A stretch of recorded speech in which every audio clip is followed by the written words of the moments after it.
ಜೀವನಕ್ಕೊಂದು ಪಾಠ. ಒಮ್ಮೆ ಭೌತಶಾಸ್ತ್ರದ ಉಪನ್ಯಾಸಕರು ತಮ್ಮ ವಿದ್ಯಾರ್ಥಿಗಳಿಗೆ ಒಂದು ಪ್ರಶ್ನೆ ಕೇಳಿದರು. ನಮ್ಮ ಕಾರುಗಳಲ್ಲಿ ಬ್ರೇಕುಗಳು ಯಾಕಿರ್ತವೆ?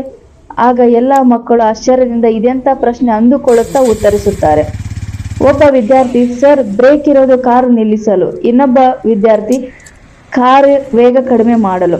ಮತ್ತೊಬ್ಬ, ಆಕ್ಸಿಡೆಂಟ್ ಆಗುವುದನ್ನು ತಪ್ಪಿಸೋಕೆ. ಹೀಗೆ ಬಹುತೇಕ ಉತ್ತರಗಳು ಒಂದೇ ರೀತಿಯಾಗಿದ್ದವು.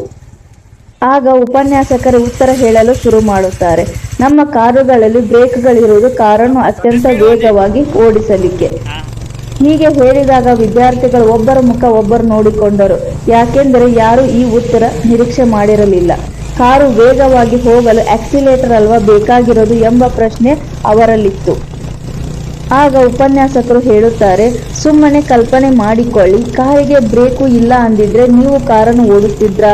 ಬ್ರೇಕ್ ಫೇಲ್ ಆಗಿರೋ ಕಾರು ಕೊಡ್ತೀನಿ ಅಂದ್ಕೊಳ್ಳಿ, ವೇಗ ಬಿಡಿ, 1 ಮೀಟರ್ ಮುಂದೆ ಕೂಡ ಹೋಗುವುದಿಲ್ಲ ಅಲ್ವೇ? ಒಂದು ಕಾರನ್ನು ವೇಗವಾಗಿ ಓಡಿಸಲು ನಮಗೆ ಧೈರ್ಯ ನೀಡುವುದು ಅದಕ್ಕೊಂದು ಬ್ರೇಕ್ ಇದೆ ಎನ್ನುವ ನಂಬಿಕೆಯಿಂದ ಅಲ್ವೇ? ಅದರಿಂದ ತಾನೇ ಕಾರನ್ನು 100-200 ಕಿಲೋಮೀಟರ್ ವೇಗದಲ್ಲಿ ಓಡಿಸೋದು. ಹೀಗೆ ನಮ್ಮ ಬದುಕಲ್ಲೂ ಕೆಲವೊಂದು ಬ್ರೇಕುಗಳಿರ್ತವೆ. ಹೆತ್ತವರು, ಸ್ನೇಹಿತರು, ಸಂಬಂಧಿಕರು ಎಲ್ಲರೂ ನಮ್ಮ ಪ್ರಶ್ನೆ ಕೇಳುತ್ತಾರೆ. ಎಲ್ಲಿ ಹೋಗ್ತಾ ಇದ್ದೀರಾ? ಏನ್ ಮಾಡ್ತಾ ಇದ್ದೀರಾ? ಮುಂದೇನು ಮಾಡ್ತೀರಾ? ಅದ್ಯಾಕೆ ಮಾಡ್ತೀರಾ? ಇದ್ಯಾಕೆ ನಮಗೆ ಕಿರಿಕಿರಿ ಅನ್ಸುತ್ತೆ? ಇದೆಲ್ಲ ಅಡೆತಡೆ ಎಂದು ಭಾವಿಸ್ತೀವಿ. ಆದರೆ ಈ ಪ್ರಶ್ನೆಗಳು ನಾವು ಹೋಗ್ತಾ ಇರೋ ದಾರಿ ಸರಿನಾ ತಪ್ಪಾ, ಯಾವ ದಾರಿ ಹೋಗ್ತಾ ಇದ್ದೀವಿ, ಎಷ್ಟು ವೇಗವಾಗಿ ಹೋಗ್ತಿದ್ದೀವಿ ಎಂದು ಅವಲೋಕನ ಮಾಡಿಕೊಳ್ಳುವುದಕ್ಕೆ ಅವಕಾಶ ಮಾಡಿಕೊಡುತ್ತದೆ.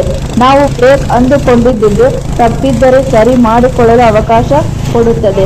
ಎಲ್ಲೂ ಆಕ್ಸಿಡೆಂಟ್ ಆಗದಂತೆ ನೋಡಿಕೊಳ್ಳುತ್ತದೆ. ಇದರಿಂದ ತಿಳಿಯುವುದೇನೆಂದರೆ, ನಾವು ಮಾಡುವ ಕೆಲಸವನ್ನು ಯಾರಾದರೂ ಪ್ರಶ್ನಿಸುತ್ತಿದ್ದಾರೆ ಅಂದ್ರೆ ಅದು ನಮ್ಮನ್ನು ತಡೆಯೋಕಲ್ಲ, ನಮ್ಮನ್ನು ಎಚ್ಚರಿಸೋಕೆ, ಸರಿಯಾದ ಮಾರ್ಗದಲ್ಲಿ ಕೆಲಸ ಮಾಡಿ ಯಶಸ್ವಿಯಾಗಿಸೋಕೆ. ನೆನಪಿರಲಿ, ಬ್ರೇಕ್ ಇರೋದು ಕಾರು ನಿಲ್ಲಿಸೋಕಲ್ಲ.